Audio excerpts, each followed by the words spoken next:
여러분, 오늘은 하나님의 역사에 기록될 치욕의 날, 부끄러운 날입니다. 그리고 이러한 치욕의 날을 맞이하게 만든 목사도 아닌 전모시 등 하나님의 영광을 가린 자들에게 하나님의 심판이 있을 것입니다. 그리고 이것을 이용하여 감염병 예방이란 미명하에 말도 안 되는 예배를 금지해버린 이 문정권에게도 하나님의 심판이 분명히 있을 것입니다. 이 일은 나라를 지키기 위한 일, 다른 사람의 건강을 위해서다라는 말로 포장할 수 없는 사악한 결정입니다.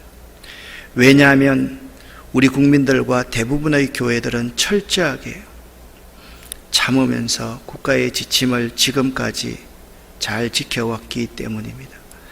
내일부터 예배를 잘못된 결정이고 사악한 결정이지만 비대면으로 드리겠습니다. 새벽 예배는 녹화를 위해서 5시 10분 한 번만 영상 녹화를 위해 15분 설교를 합니다.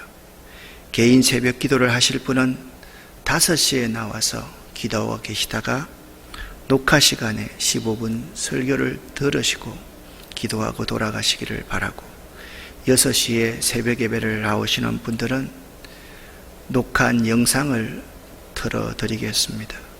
기도하시고 돌아가시기를 바랍니다. 그리고 가정에서 기도해 주시기를 부탁을 드립니다.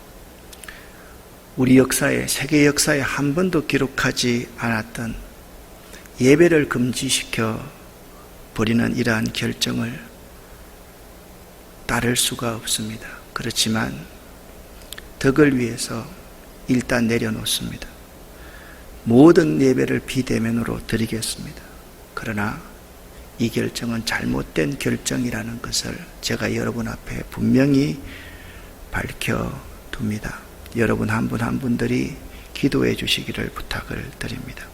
오늘은 역대하 11장을 강해하겠습니다. 르호보암의 통치입니다. 이 새벽 하나님께서 우리에게 주시는 말씀은 역대하 11장 16절 말씀입니다. 함께 합독하겠습니다. 이스라엘 모든 지파 중에 마음을 굳게 하여 이스라엘의 하나님 여호와를 찾는 자들이 레위 사람들을 따라 예루살렘에 이르러 그들의 조상들의 하나님 여호와께 제사하고자 한지라. 아멘.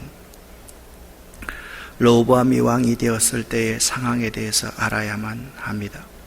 르호보암의 아버지 솔로몬 치세에서 이스라엘 사람들은 영광과 고통을 동시에 경험했습니다. 솔로몬은 40년 치세 가운데 20년 이상을 토목공사를 했습니다.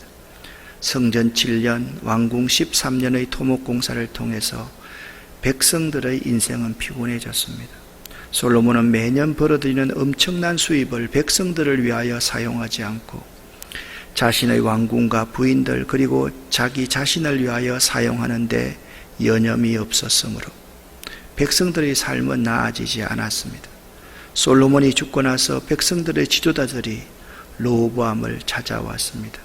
그에게 한 가지 간청을 드립니다. 왕의 아버지께서 우리의 멍에를 무겁게 하셨으나 왕은 이제 왕의 아버지께서 우리에게 시킨 고역과 매운 무거운 멍에를 가볍게 하소서. 그리하면 우리가 왕을 섬기겠나이다. 르호보암에게 찾아온 기회였습니다. 솔로몬이 20년간 무리한 일을 행했기 때문에 그는 이 기회를 붙잡고 살리면 선한 왕이 될 수 있었습니다. 그는 적극적인 대답을 미룹니다. 5절 말씀을 보면 르호보암은 그들에게 3일 후에 다시 내게 오라고 말을 합니다. 미루어 줍니다. 3일의 기간은 하나님께서 그에게 주신 황금보다 더 귀한 기회의 시간이었습니다. 이 3일을 어떻게 사용하느냐에 따라서 그의 인생이 달라질 수 있었는데, 그런데 르호보암은 어리석게도 그 절호의 기회를 놓쳐버립니다. 하나님의 뜻대로 나라를 통치하지 않고 인간적인 뜻으로 나라를 통치해서 나라를 두 조각으로 나누어 버리고 맙니다. 오늘 역대하 11장 12장은 솔로몬의 아들로 남쪽 유다 왕국의 초대 왕인 르호보암의 통치에 대해 기록하고 있습니다. 르호보암이 나라가 나누어지고 난 후에 그의 역군 감독관을 이스라엘 사람들이 쳐서 죽이는 모습을 보고 급히 예루살렘으로 도망을 왔습니다. 예루살렘에 이르러서 유다와 베냐민 족속을 모읍니다. 그리고 18만이나 용사를 이끌고 드디어 북왕국을 정벌하러 떠나려고 합니다. 이때 하나님의 말씀이 하나님의 사람 스마야에게 임합니다. 스마야라는 이름은 처음 들어온 이름이기 때문에 좀 설명을 하겠습니다. 하나님의 사람으로 소개된 스마야의 이름말의 뜻은 여호와께서 들으셨다라는 뜻입니다. 이 스마야라는 선지자는 르호보암 시대에 주로 남쪽 유다 왕국에서 활동한 선지자로서 르호보암의 행적을 책으로 기록했습니다. 그는 애굽 왕 시삭이 침략할 것이다, 하나님의 징벌로 말미암은 것이라고 그렇게 선언함으로써 르호보암과 유다 방백들의 회개를 촉구한 바도 있는 왕입니다. 하나님의 말씀이 하나님의 사람 스마야에게 임했습니다. 스마야가 르호보암과 유다와 베냐민에 속한 모든 이스라엘 무리에게 이렇게 선포합니다. 하나님께서 내게 이같이 말씀하셨습니다. 여러분은 같은 형제인 북왕국 이스라엘과 싸우러 올라가지 마십시오. 싸우지 말고 각기 집으로 돌아가십시오. 이 일이 나 하나님이 이 일을 만들었습니다. 심판으로서 남북 왕국을 분리해 버렸습니다 라고 말했습니다. 그들이 여호와의 말씀을 듣고 돌아가고 여로보암을 치러 가는 길에서 되돌아왔다, 그렇게 말씀하고 있습니다. 하나님께서는 동족 상정은 금하십니다. 하나님은 형제끼리 싸우지 않고 서로 화목하게 지내기를 원하십니다. 특별히 12지파 이스라엘 지파들은 서로 싸워서는 안 되는 하나님의 백성들이었기 때문입니다. 여기서 기억해야 할 것이 있습니다. 1절부터 4절까지에서 기억해야 할 대목은 르호보암 왕이 하나님의 말씀을 순종하고 있다라는 사실입니다. 원래 르호보암은 하나님의 말씀에 대해서 순종하는 사람이 아니었습니다. 10장 8절 말씀, 13절 말씀을 보면 왕은 원로들의 가르치는 것을 버리고 그 앞에 모시고 있는 자기와 함께 자라난 젊은 신하들과 의논하였다. 13절 말씀, 왕이 포악한 말로 대답할세 르호보암이 원로들의 가르침을 버렸다라고 말씀하고 있습니다. 한편 북왕국 10지파의 왕으로 즉위한 여로보암 1세는 백성들이 남왕국 유다 예루살렘 성전에 올라가려는 종교심을 억제하기 위해서 베델과 단 등의 여러 산당과 숫염소 우상과 송아지 우상을 세웠습니다. 그러자 신실한 레위인들과 제사장들이 우상 숭배를 일삼는 여로보암에게서 떠나 유다로 망명해 내려오기 시작했습니다. 이들이 남은 자들이었습니다. 이들이 3년간 유다를 도와서 남왕국 유다의 르호보암을 강성케 했습니다. 사람은 고난과 쓰라린 경험들을 통해 자기 자신의 뜻을 꺾는 법과 순종을 배우며 언제나 하나님의 뜻이 옳으시다는 것을 인정할 줄 알게 됩니다. 그래서 하나님은 그의 사랑하는 자마다 징계하신다고 했고, 바로 그때 성도는 낙심하거나 원망하기보다 오히려 감사하며 자기를 경성시켜야 하는 것입니다. 하나님은 남북의 형제들끼리 싸우지 않고 서로 화목하게 지내기를 원하셨습니다. 북쪽 이스라엘과 전쟁을 벌이는 대신에 르호보암 왕은 방비용 성읍을 건축합니다. 이 이야기가 5절부터 12절에 나옵니다. 싸우는 대신에 르호보암은 왕국을, 유다 나라를 요새화합니다. 각 곳에 전쟁을 방비하기 위한 성을 수축하기 시작합니다. 쓰라린 경험과 고난을 통해 순종함을 배운 르호보암이었습니다. 쓰라린 경험과 고난을 통해 순종함을 배운 르호보암이 아니라 북왕국 이스라엘에서 바알에게, 우상에게 무릎 꿇지 않고 남왕국 유다로 내려온 레위인과 제사장들, 그들은 계속 순종할 줄 아는 사람이었습니다. 우리의 인생도 마찬가지입니다. 쓰라린 경험과 고난을 통해 순종함을 배운 사람들은 계속 순종할 줄 압니다. 우리가 이렇게 예배를 잃어버린 것 무엇인지 아십니까? 여러분들이 여러분을 지지하는 정당, 여러분이 지지하는 그 사람들만 정신없이 따라다니면서 그 사람 좋다, 저 사람 좋다 라고 부르짖은 결과가 나라에서 예배를 금지시켜버리는 이 어처구니 없는 결정을 하게 되었다는 것을 우리는 잊지 말아야 합니다. 오늘은 정말 눈에서 피눈물이 나는 그러한 날입니다. 여러분 한번 생각해 보십시오. 우리가 얼마나 부끄럽고 치욕스러운 날을 맞이했습니까? 오후 5시에 결정해가지고 12시부터 따릅니다. 따르겠습니다. 그러나 여러분과 저의 잘못이 얼마나 큰지에 대해서 우리는 뼈저리게 느껴야만 합니다. 이것이 끝이 아닙니다. 앞으로는 심심하면 예배 금지 명령을 내릴 것입니다. 한 번이 어렵지 2번, 3번, 4번은 쉬운 법입니다. 우리가 이념을 따라가고 우리가 잘못된 목사들을 따라가고 그들이 목사라고 인정해주는 그 사이에 이 정권들은 아주 교묘하게 하나님께 드리는 예배를 금지시켜버렸고 모든 언론들은 그게 동조해서 따르게 되는 참 어처구니 없는 치욕의 날을 맞이하게 되었습니다. 이런 쓰라린 경험과 고난을 통해서 우리는 하나님 말씀, 하나님의 종들에게 순종함을 배워서 계속 순종할 줄 알아야만 됩니다. 이 유다 왕국이 강성해진 이유가 무엇입니까? 16절, 17절 말씀은 유다 왕국이 강성해진 이유를 분명히 말씀하고 있습니다. 이스라엘 모든 지파 중에 마음을 굳게 하여 이스라엘의 하나님 여호와를 찾는 자들이 레위 사람들을 통해서 북쪽에서 예루살렘으로 내려오기 시작했습니다.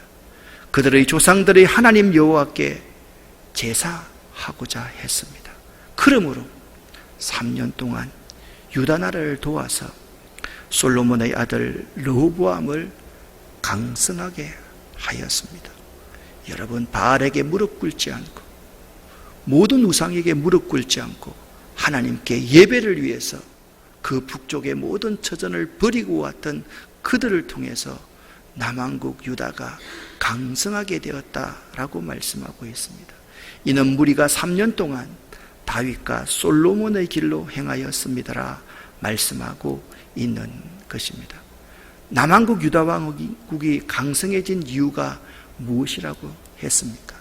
첫 번째, 르호보암과 백성들이 다윗과 솔로몬의 길로 행하였기 때문이다.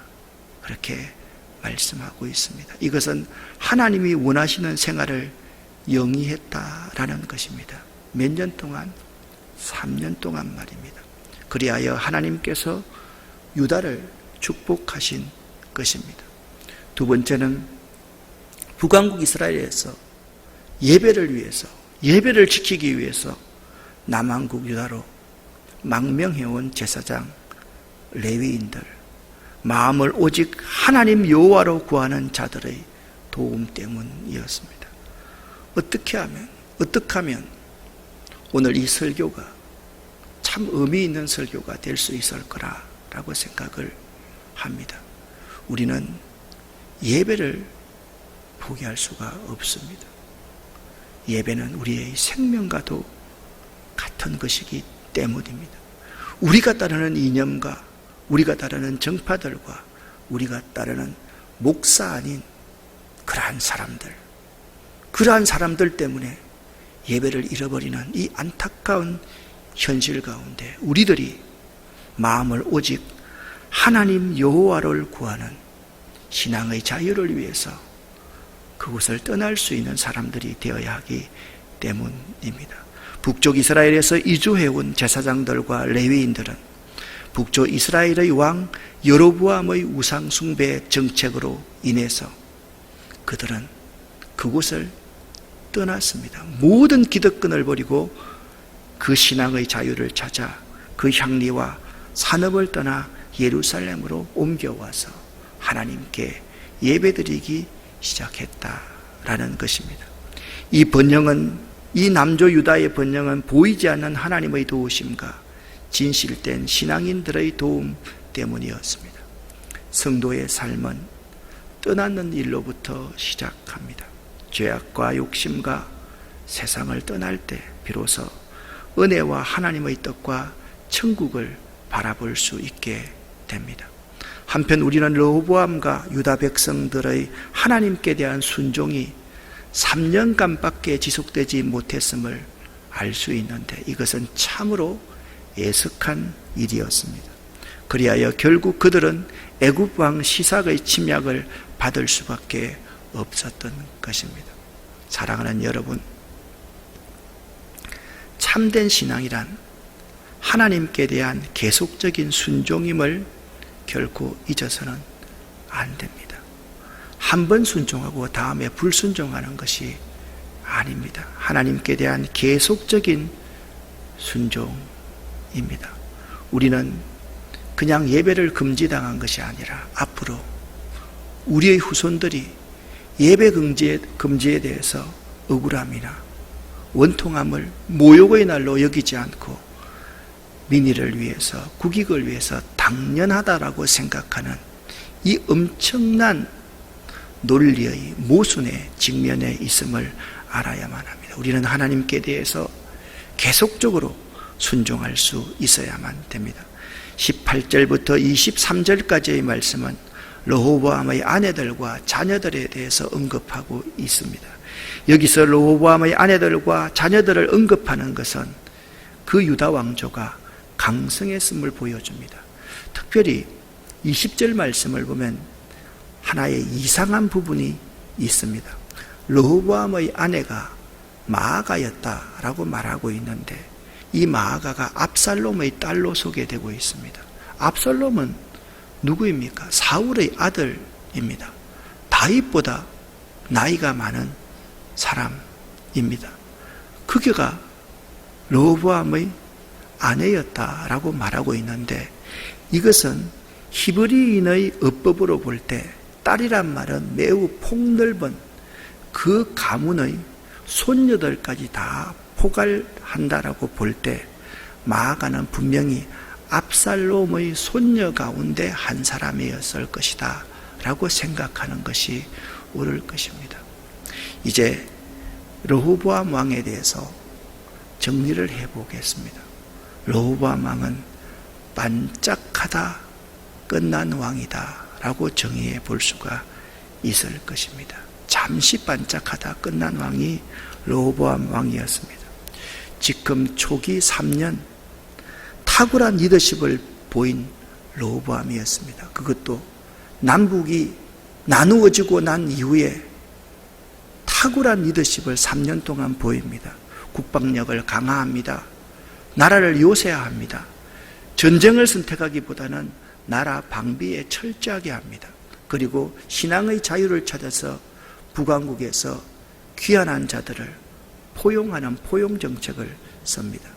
3년이 지난 후에 르호보암의 교만과 타락은 극에 이르게 됩니다. 이때부터 르호보암과 남왕국 유다는 하나님의 말씀을 저버리고 불순종하기 시작한 것입니다.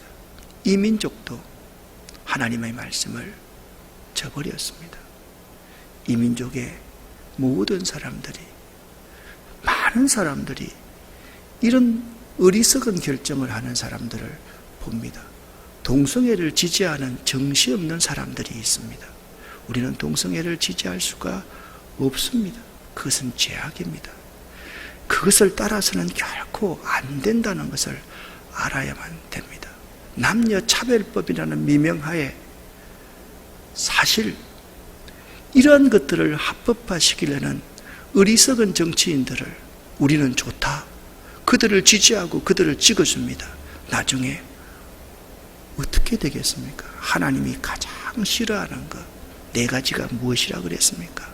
하나님은 죄를 싫어합니다. 하나님은 교만을 싫어합니다. 하나님은 불순종을 싫어합니다. 하나님은 우상 숭배를 싫어하십니다. 우리가 지금 이러한 죄악 가운데 빠져 있다. 사실 그렇습니다. 우리는 돈이 하나님입니다. 큰 경제 규모가 하나님입니다. 권력이 하나님입니다.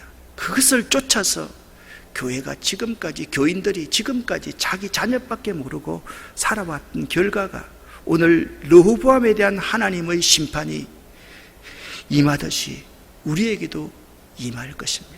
서론에 말씀을 드렸습니다.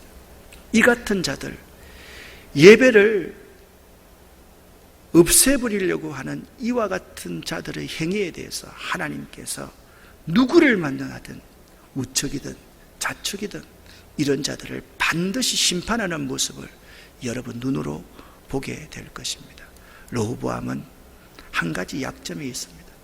절대 신앙으로 살아가지 못했다라는 것입니다. 믿음이라는 것은 절대 신앙으로 살아가는 것입니다. 하나님 한 분밖에 없다. 하나님만 사랑하고 하나님께만 순종한다. 절대로 다른 사람을 비난하고 비판하고 정죄하고 그렇게 해서는 안 되는 것입니다. 르호보암은 그렇게 살지 못했습니다. 한 번 순종하면 2번 순종하고 3번 순종하고 쓰라린 고통과 경험을 통해서 또 순종함을 배워서 끝까지 순종할 수 있는 신앙인들, 그 신앙인들이 우리가 되어야 되고 우리의 목숨보다 더 소중한 하나님께 예배하는 이 일을 위해서 생명을 바칠 수 있는 우리들이 될 수 있어야만 할 것입니다. 오늘은 치욕의 날입니다. 지금부터 다시 예배를 드리라 라고 정부에서 지침을 내릴 때까지 말도 안 되는 결정이지만 순종하겠습니다. 그렇지만 여러분과 제가 오늘부터 흘려야 될 피눈물이 얼마나 대단한지에 대해서 우리의 결정과 우리의 생각과 우리의 신앙의 삶을 다시 한번 되돌아볼 수 있는 여러분 될 수 있기를 예수 이름으로 간곡히 부탁을 드립니다. 기도하겠습니다. 하나님 아버지, 이 한국 교회의 죄악을 회개합니다. 목사들이 다른 목사들의 비판하게 교인들에게 만들고 아무 쓸데없이 저 목사님은 자익이야, 저 목사님은 동성애를 지지한대, 그딴 말을 교인들에게 가르칩니다. 우리는 하나님의 말씀, 이 하나님의 말씀을 절대적으로 믿고 고백하는 사람들입니다. 그리고 이 예배를 생명처럼 소중하게 여기는 사람입니다. 혹이나 이 가운데 그러한 무리들의 동참하여 살아온 분들이 있다면 회개할 수 있게 하시고, 전강훈이라는 사람을 지지했던 사람 회개할 수 있게 하시고, 이 사악한 결정을 했던 사람들 지지하는 그러한 사람들이 있다면 하나님의 입장에 설 수 있도록 도와주시옵소서. 이 민족을 불쌍히 여겨주시고 이 민족 교회를 불쌍히 여겨주시옵소서. 예수 그리스도 이름으로 기도드립니다. 아멘.